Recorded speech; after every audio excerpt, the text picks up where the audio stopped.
of the city of Albion, Mary Slater. Hi, Mary. Hi. Good Nice to see to you. be back here. Yeah, welcome back. Mary's been here a few times for various events in Albion. And now the Arts Commission of the city of Albion, I didn't even know there was such a thing. Well, most people haven't known about it. It's fairly new. It was established under the previous mayor, but it has not been active or just in any way. So I found out about it, and I applied. I'm the president, and there's Juanita Solis is the treasurer, and Brad Arntz is the secretary. And so our purpose is to engender the arts in Albion in terms of recognizing the artists, having a venue for visual arts, and supporting the downtown community. Cool. And you've got an event coming up. Yes. It's called Albion Celebrates Its Black Artists. It's in honor of Black History Month, which is this month. And we have 10 artists at the Isman House. The opening event is Thursday night, February 22nd from 6 to 8. And then on Friday and Saturday, the venue is opened from 12 to 6. And in addition, from 12:30 to 5:30 is a soul food pop-up restaurant down in the lower level of the Isman House, and that's being put on by Carolyn Amos. Oh, neat. Now, was there a restaurant in the Isman House at one time? No, but occasionally there have been special events. There was a kind of a jazz thing at one time down in that lower level with food, but there hasn't been anything in there for a while. So we're really excited about combining the arts and the food.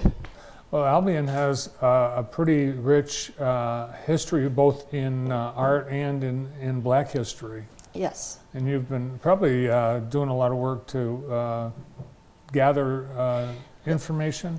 This is actually the second year that we've had an event to celebrate Black artists. The first one last year was with Salem United Church of Christ, a partnership there. And this year it's a little bit bigger, and as I said, in the Isman House. Cool. You brought some items for show and tell today. So why don't we take a look, and you can tell us about them. This is Oscar Cleveland, and he does this etching on these pieces of slate, but also on things like mirrors or glass plates, glass places. Yeah. Cool. So it's slate. Yeah. Nice.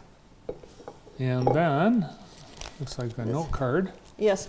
This is the work of Delma Washington, wife of Jerome Washington. I'm sure many people have heard of him. His art has been here in Jackson and all over the place. But Delma makes this collection of African American women who are outstanding for being the first in something. And then she has the story on the back of them.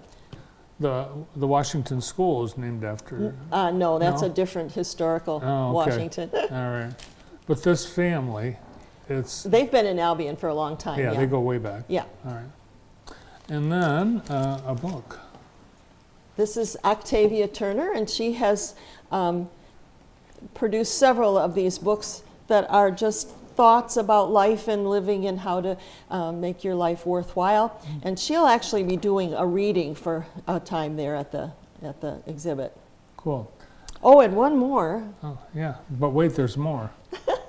This is the work of Cheryl Bell. Cheryl is actually the postmaster here in Jackson, but she lives in Albion, and this is her work. And she has traveled to Africa, and this fabric is actually from Ghana. So she has bags, well, they're all unique, one of a kind, and they're not all African prints. Some of them are very relevant to sports and so on, but I just thought I would bring this along to show. That's pretty cool. Yes. You have performance arts, you have material arts, you have food arts, you've got, looks like everything covered. So did you, as you put these events together and started to resurrect the Arts Commission, were you finding more hidden art, hidden stories about Albion? Well, let me say that the overall goal of the Arts Commission is to promote all kinds of arts and culture. So this happens to be Black History Month, and so but we are also coming up in March with an event to feature Albion's youth. So we will have pictures from the Opportunity School youth and the Harrington Elementary School youth all over Albion. And I want to say, too, that this is made possible by a grant to the Arts Commission from the Community Foundation, from the Albion Community Foundation. So by having this grant, we're able to sponsor these various activities. Well, I know you have a little store in downtown Albion that has all stuff Albion. Oh, pure Albion. Yeah, pure Albion, which includes a lot of these kinds Some of of these things. things, mhm. Yeah, but you want to have a physical presence yourself. So I had a place called Superior Arts, and it was next to Anna's Flowers and Jenny's Chocolate, and it was just a little space. And actually, when I applied for the grant, it was to support that space, and that space would have arts events and so on and so on and so on. As it happened, at the end of December, the building was sold. So Superior Arts had to move out. So sometimes the best laid plans of mice and women don't turn out. But as it happens, I think not having to spend money for structural things like rent and utilities and so on leaves more flexibility in finding other venues around downtown to have these various events, hence this one at the Isman House. Nice, perfect. So the good news, the other good news on that is that if someone bought the Superior Arts building, there's potentially something new. Well, You know. I do. The Mitchell Golf setting there has expanded into that space. Oh, well, that's good. Yeah. So the Mitchell Golf Empire Yes. expanding in Albion. Now, you have an interesting story that you told me before the show about some Grammy-nominated artists that stumbled onto Albion almost accidentally. Yes.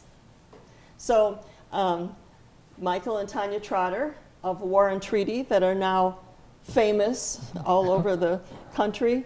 When they first came to Albion, Michael was in one of our local restaurants, and my son-in-law, Cliff Harris, he's a chemistry professor, but has a great interest in music as well, and is a very outgoing person.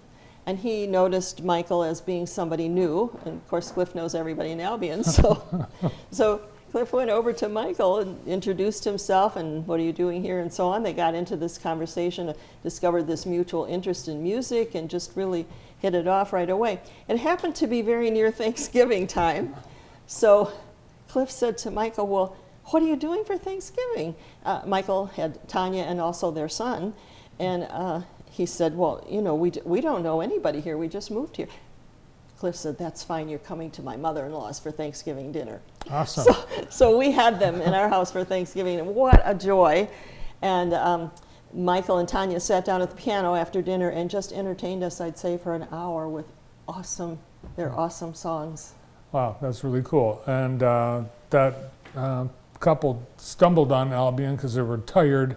They Yes. stopped at the Days Inn, of all places, and wandered around town and said, hey, this feels like home.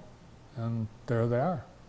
Well, great. Looks like a fun event, Thursday, February 22nd, and we appreciate you coming in. Thank you for having me. From the Arts Commission of the City of Albion, Mary Slater.